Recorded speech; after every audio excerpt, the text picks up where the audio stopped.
Hello Rita. Hello ನಂದು, ನಾನ್ Rita ಮಾತಾಡ್ತಿದ್ದೀನಿ. ಯಾಕೆ ಇಷ್ಟೊಂದು ಗಾಬರಿ ಆಗಿದ್ಯಾ? ಏನಾಯ್ತು? ನಮ್ಮ ಅಣ್ಣಗ್ ತುಂಬಾ ಸೀರಿಯಸ್ ಆಗಿದೆ ನಂದು. ತಿಂದಿದ್ದೆಲ್ಲ ವಾಮಿಟ್ ಮಾಡ್ತಿದ್ದಾನೆ. ಹೌದಾ? ಬೇಗ ಬಾ. ಓಕೆ ಓಕೆ, ಈಗ್ಲೇ ಬಂದೆ. Don't worry, I am on my way.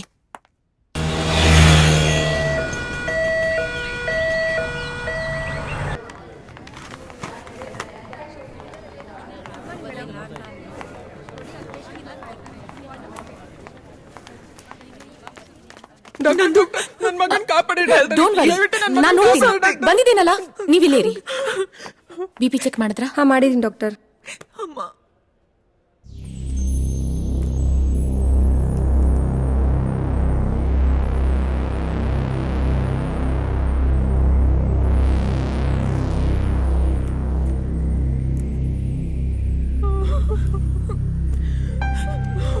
ಶುದ್ಧೇವ್ರೆ.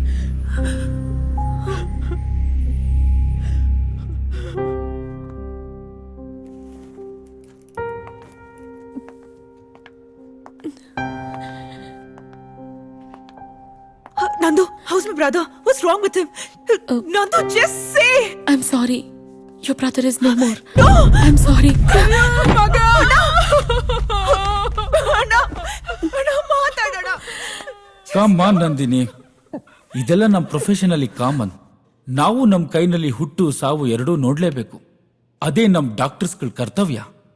ನೀನು ನಿನ್ ಪೇಷಂಟ್ನ ಸಾವು ನೋಡಿದ್ಯಾ? ಯಾಕೆ ಗಾಬರಿ ಆಗ್ತಾ ಇದೆಯಾ? ಹಾಗಲ್ಲ ಸರ್, ನನ್ನ ಲೈಫಲ್ಲಿ ಡಾಕ್ಟರ್ ಆದ್ಮೇಲೆ ಅಟೆಂಡ್ ಮಾಡಿದ ಫಸ್ಟ್ ಪೇಷಂಟ್ ಅವನು. ಅದೇ ಹೀಗಾಯ್ತಲ್ಲ ಅಂತ ಬೇಜಾರಾಗ್ತಿದೆ. ಅಂದ್ರೆ ನಿನ್ ಮಾತಿನ ಅರ್ಥ, ನಿನ್ ಕೈಗುಣನೇ ಹೀಗೆ. ನಿನ್ ಕೈನಲ್ಲಿ ಇಂಜೆಕ್ಷನ್ ಹಾಕ್ಸ್ಕೊಳ್ಳೋ ಪೇಷಂಟ್ ವಾಟ್ ಇಸ್ ದಟ್, ಹೊಗೆ ಹಾಕ್ಸ್ಕೊಳ್ಳೋದು ಅಂತ ತಾನೆ? ಸರ್, ಇಂಥ ಯೋಚನೆ ನನ್ನ ತಲೆಯಲ್ಲೇ ಇರ್ಲಿಲ್ಲ. ನೀವೇನೇನೋ ಹೇಳಿ ನಾನು ಇನ್ನೂ ಹೆದರ್ಸ್ತಾ ಇದ್ದೀರಾ. Okay, cool cool. You do one thing, ಒಂದೆರಡು ದಿವಸ ರಜಾ ಹಾಕಿ ರೆಸ್ಟ್ ತಗೊಂಡು ಆಮೇಲೆ ಡ್ಯೂಟಿಗೆ ಬಾ. Doctor, emergency call. ನಂಗೆ ಎಮರ್ಜೆನ್ಸಿ ಕಾಲ್ ಬಂತು, ಬರ್ತೀನಿ.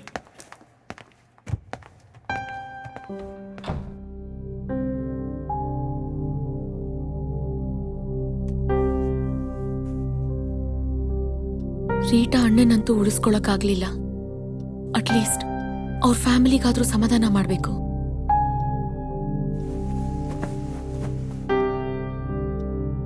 Hello Rita. ಹಾ ನಂದು. ರೀಟಾ ಎಲ್ಲಿದ್ಯಾ? ಅಣ್ಣನ ಮಣ್ಣು ಮಾಡೋದಕ್ಕೆ ಅಂತ ಬಂದಿದ್ದೀವಿ. ಶಾಲೆ ಕಾಲ್ ಯು ಬ್ಯಾಕ್. ಓಕೆ, ನಾನು ಅಲ್ಲಿಗೆ ಬರ್ತೀನಿ.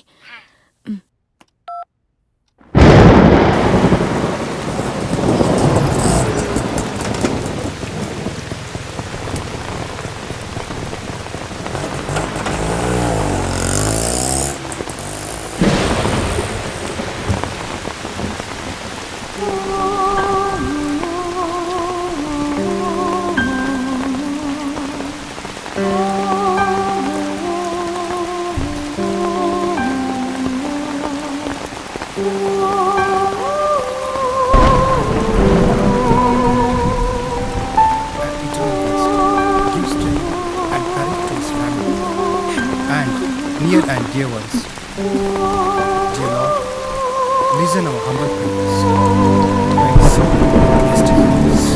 ಓ ಪ್ರಭು ಯೇಸು ಕ್ರಿಸ್ತನೇ, ನೀವು 3 ದಿನಗಳವರೆಗೆ ಸಮಾಧಿಯಲ್ಲಿರಲು ಚಿತ್ತರಾದರು. ಹೀಗೆ ನಿಮ್ಮಲ್ಲಿ ವಿಶ್ವಾಸವುಳ್ಳವರೆಲ್ಲ ಸಮಾಧಿಗಳನ್ನು ಪವಿತ್ರೀಕರಿಸಿ ಅವರ ಶರೀರ ಈಗ ಸಮಾಧಿ ಮಾಡಲ್ಪಟ್ಟು ಅವರು ಜೀವವಾಗಿರುವ ನೀವು ಈ ಶರೀರವನ್ನು ಈ ಸಮಾಧಿಯಲ್ಲಿ ವಿಶ್ರಮಿಸಲಿ. ಅನಂತರ ಈ ನಮ್ಮ ಸಹೋದರರು ನಿಮ್ಮ ಸಾನ್ನಿಧ್ಯದಲ್ಲಿ ಜೀವಿಸಿ ಯುಗಾಂತರಕ್ಕೂ ಜೀವಿಸಿ ಆಡುವ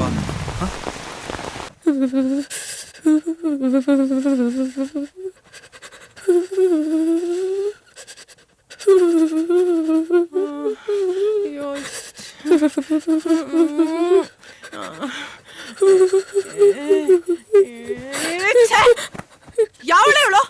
ಯಾರೇ ನೀನ ಸ್ಮಶಾನಕ್ಕೆ ಹೋಗಿ ಜ್ವರ ಬರ್ಸ್ಕೊಂಡು ನಳ್ಳು ಅಂತ ಹೇಳಿದ್ದು? ನಮ್ಮನೆ ಹೆಣ್ಮಕ್ಳು ಸ್ಮಶಾನಕ್ಕೆ ಹೋಗೋದಿಲ್ಲ ಅಂತದ್ರಲ್ಲಿ ಪಾರ್ಕ್ ಹೋದಂಗ್ ಹೋಗ್ ಬಂದಿದ್ದಾಳೆ. ರೀಟಾ ಮನೆಗೆ ಹೋಗಿ ಆಮೇಲೆ ಸಮಾಧಾನ ಹೇಳಿದ್ರೆ ಆಗ್ತಿರ್ಲಿಲ್ವಾ ನಿನ್ಗೆ? ಸುಮ್ನೆ ನಮ್ನಿದ್ದೇನೋ ಹಾಳು ಮಾಡ್ಕೊಂಡು. ಅಮ್ಮ, ನೀನೇನು ಕೋಪ ಮಾಡ್ಕೊಂಡಿದ್ಯಾ ಅಂತ ನಂಗೆ ಗೊತ್ತು. ನನಗ್ ಬುದ್ಧಿ ಇಲ್ಲ. ನಿಮ್ ಮಧ್ಯ ಮಲ್ಕೊಂಡಿದೀನಿ. ನೀವಿಬ್ರು ಎಂಜಾಯ್ ಮಾಡಿ. ಎಲ್ಲಿಗೆ ಹೋಗ್ತಿದ್ಯೆ? ನನ್ ರೂಮ್ನಲ್ಲಿ ಮಲ್ಕೋತೀನಿ. ನೀವಿಬ್ರು ನೆಮ್ಮದಿಯಾಗಿ ನಿದ್ದೆ ಮಾಡ್ತಿರೋ ಏನೋ ಗೊತ್ತಿಲ್ಲ. Good night. Good night. ಅರ್ಥ ಮಾಡ್ಕೊಂಬಿಟ್ಲು. ರೀ ಅವಳು ಏನ್ ಅರ್ಥ ಮಾಡ್ಕೊಂಡ್ಲೋ ಏನೋ. ಸರಿಯಾಗಿ ಅರ್ಥ ಮಾಡ್ಕೊಂಡ್ಲು. ಅಯ್ಯ ನೀವು ಅವಳ ಜೊತೆ ಸೇರ್ಕೊಂಡು.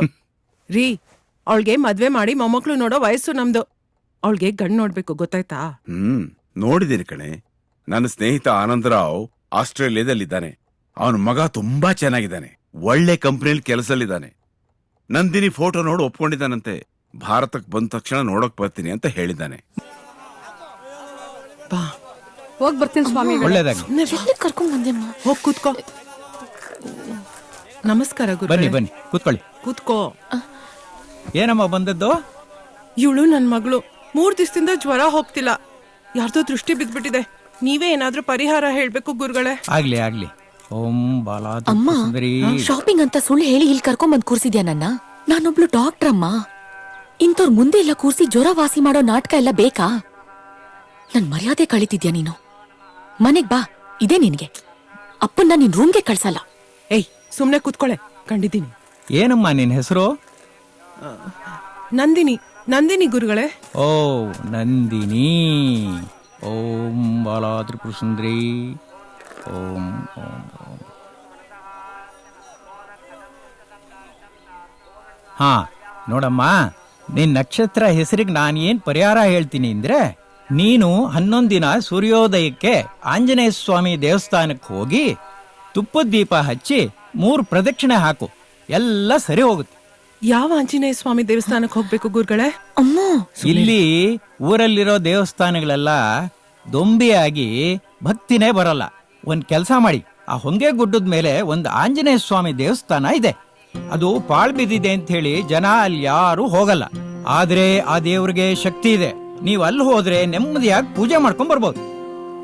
ನಾನ್ ಹೋಗಲ್ಲ.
ದೇವ್ರೆ, ನನ್ ಜ್ವರ ವಾಸಿ ಮಾಡೋದಿರ್ಲಿ.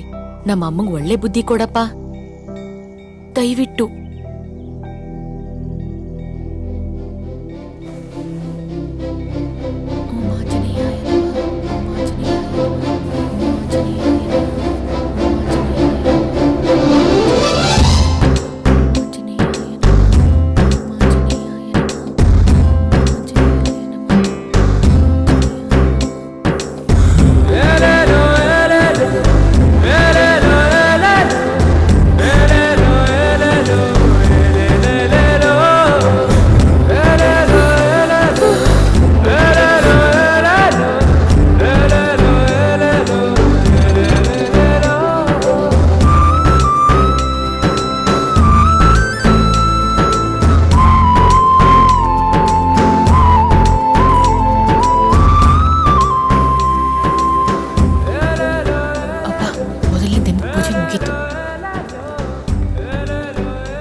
ಹಾಯ್.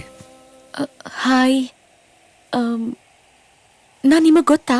ನೋಡಿ, ಈಗ ನಾನ್ ನಿಮ್ಗೆ ಗೊತ್ತಾ ನೀವು ನಮಗೆ ಗೊತ್ತಾ ಅಂತ ತಿಳ್ಕೊಳ್ಳೋದಲ್ಲ ಇಂಪಾರ್ಟೆಂಟ್ ಮ್ಯಾಟ್ರ್. ಈಗ ಇಂಪಾರ್ಟೆಂಟ್ ಮ್ಯಾಟ್ರ್ ಏನು ಅಂದ್ರೆ ಐ ಲವ್ ಯು. ನಾನು ನಿಮ್ಮನ್ನು ತುಂಬಾ ಪ್ರೀತಿಸ್ತಾ ಇದ್ದೀನಿ.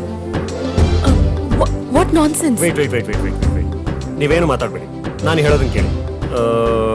ಈಗ ನೀವೇನ್ ಮಾಡ್ತೀರಾ ಅಂತಂದ್ರೆ ಸ್ಟ್ರೈಟ್ ಆಗಿ ಮನೆಗೆ ಹೋಗಿ ಒಂದ್ ಲೋಟ ಕಾಫಿ ಕುಡಿದು ರಿಲ್ಯಾಕ್ಸ್ ಆಗಿ ನನ್ನ ಬಗ್ಗೆ ಥಿಂಕ್ ಮಾಡ್ತೀರಾ. ಆಮೇಲೆ ನಾನು ಏನು ಹೇಳಿದೆ ಅನ್ನೋದು ನೆನ್ಸ್ಕೊಂಡು ಮತ್ತೆ ರೀಕಾಲ್ ಮಾಡ್ಕೊಂಡು ಲೈಟ್ ಆಗಿ ನಗ್ತೀರಾ. ರೂಲ್ಸ್ ಪ್ರಕಾರ ಆಮೇಲೆ ಎಲ್ಲ ಕಡೆ ನಾನೇ ನಿಮ್ಗೆ ಕಾಣಿಸ್ತಾ ಇರ್ತೀನಿ. ರಾತ್ರಿ ಮಲಗದ ಕನ್ಸಲ್ಲೂ ಕೂಡ ನಾನೇ ಬರ್ತೀನಿ. ನೀವು ನಾಳೆ ಬಂದು ಐ ಟು ಲವ್ ಯು ಅಂತ ಹೇಳ್ತೀರಾ, ಆಯ್ತಾ? ಅಷ್ಟೇ ಮ್ಯಾಟ್ರ್. ಯಾಕ್ರಿ, ನಮ್ಮಿಬ್ರು ಭವಿಷ್ಯದ ಬಗ್ಗೆ ಯೋಚನೆ ಮಾಡೋಕೆ 24 ಗಂಟೆ ಸಾಕಾಗಲ್ವಾ? ನೀವು ಸಾಕಾಗಲ್ಲ ಅಂದ್ರೂ ನಾನು ಕೊಡೋದು ಅಷ್ಟೇ ಟೈಮ್. ಬೇಗ ಯೋಚನೆ ಮಾಡಿ ಹೇಳಿ. ಬರಲಾ? ನಾನಿನ್ನು ಬಜೆಟ್ ಹಾಕಬೇಕು, ನಿಮ್ಮ ಮೇಕಪ್ಪು, ಲಿಪ್ಸ್ಟಿಕ್ಕು, ನಮ್ಗೆ ಹುಟ್ಟೋ ಮಕ್ಕಳು ಬಟ್ಟೆ, ಸ್ಕೂಲ್ ಫೀಸು, ತುಂಬ ಕೆಲಸ ಇದೆ. Don't waste time. ಓಕೆ, ಯೋಚನೆ ಮಾಡಿ ಹೇಳಿ. ಬರಲಾ? ಬಾಯ್. ಇಂಥ ಬ್ಯೂಟಿಫುಲ್ ಹೆಂಡತಿ ಕಟ್ಕೊಂಡ್ಮೇಲೆ ನನಗೆ ಕಾಯಕ್ಕೆ ಸೆಕ್ಯೂರಿಟಿ ಗಾರ್ಡ್ ಬೇರೆ ಇಡಬೇಕು. ಯಾರು ಇವನು?